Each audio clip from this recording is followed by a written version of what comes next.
Hey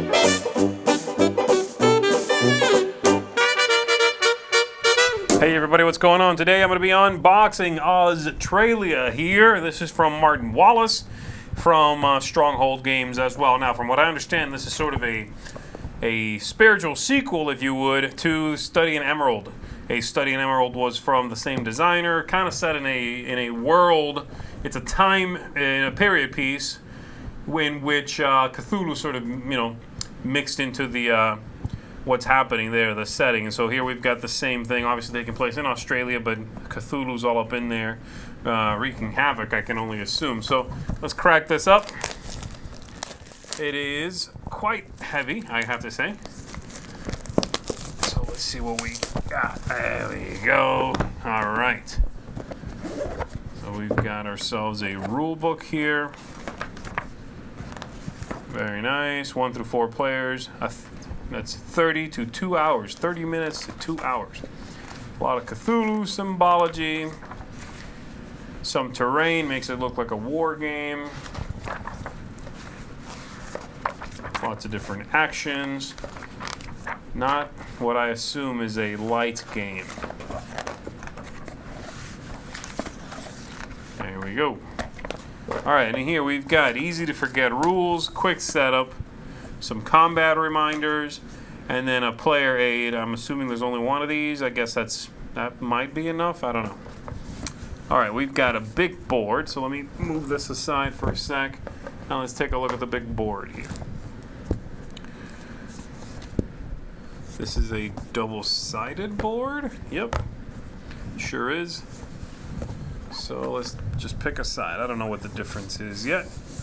There we go. So that is what the board looks like. It's pretty cool. I like that. It looks like some production symbols over here. A little bit more of a wasteland setting this way.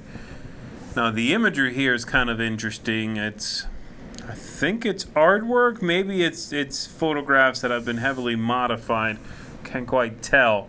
A little bit on the drab side, but again, the setting kind of fits that, I think. All right, and then let's see what else we've got in here. We've got some boards. I assume these are player boards. So we've got those. 4 of them. And we've got a few more cardboard tokens here. Some railroad tracks, some beasties, those resources, what I assume are resources. And they are color-coded to the player, so I guess each player is going to have access to their specific ones. We've got soldiers and machine guns there, the artillery rather, the zeppelins. All right, there we go. Besides that, we've got lots of goodies in the box. Some black gems, some larger white ones, some gold ones. Ooh, gold gems. Let's see. There you go. Very shiny. And then we've got cubes galore. Cubes and cubes. And these are rectangular instead of cubic, but okay. We've got some markers for perhaps ports. Some more wooden discs. Lots of bags. I like this. Very nice, very thoughtful. I like when games take the trouble to include baggies in there. And then we've got in here 2 decks of cards. Some pretty cool artwork inside the box, too. I like that. All right, so let's take a look at some cards, and then we'll wrap this up. Now, the cards have a very nice linen finish to them. I like that. And we've got some characters. Pretty good artwork in this. It's not, spectacular, but it all does kind of go together. I like that it creates an ambiance. It works for me, this artwork. There we go. Some of it's a little less, technically well done than others. This guy is a little iffy. The technique there is I'm not as impressed with. But overall, these look good. So we've got a lot of characters, monsters. These are a different kind of card, yeah. We've got some here that are perhaps events, something like that. Right there. And then the other deck of cards Has a big beastie on the back. I like that. Very promising. And in here we've got what looks to be setups, kind of upkeep cards. I assume they show here where things pop up on the board, perhaps where monsters show up, where soldiers are perhaps reinforced, some cubes that might populate the board. These are, again, sort of upkeep style cards. That's what these all do.